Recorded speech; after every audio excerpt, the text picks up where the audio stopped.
Malgré des années de dévouement aux études et à la recherche, Adlen Ben Thabet, doctorant et chercheur, se retrouve dans des conditions défavorables et confronté à un chômage persistant. Adlen a décidé de briser le silence face à ce qu'il appelle une injustice sociale dont il est victime. Le dossier des doctorants sans emploi en Tunisie refait surface. Je suis au chômage depuis si longtemps que j'ai perdu le compte de nombre d'années pendant lesquelles je n'ai pas travaillé.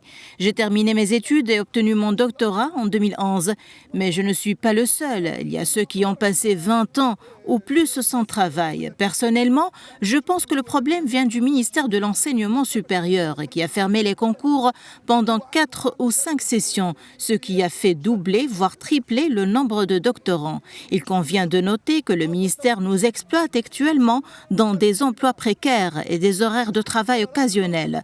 C'est une honte de parler d'un doctorant qui n'a même pas assez d'argent pour s'acheter une tasse de café. Selon les statistiques du ministère de l'Enseignement supérieur et de la recherche scientifique, 7000 doctorants-chercheurs sont actuellement sans emploi.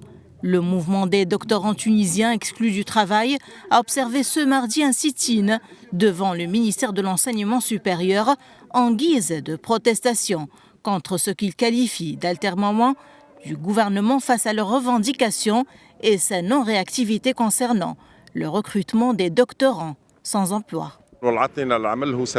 Aujourd'hui, il y a 7000 doctorants au chômage.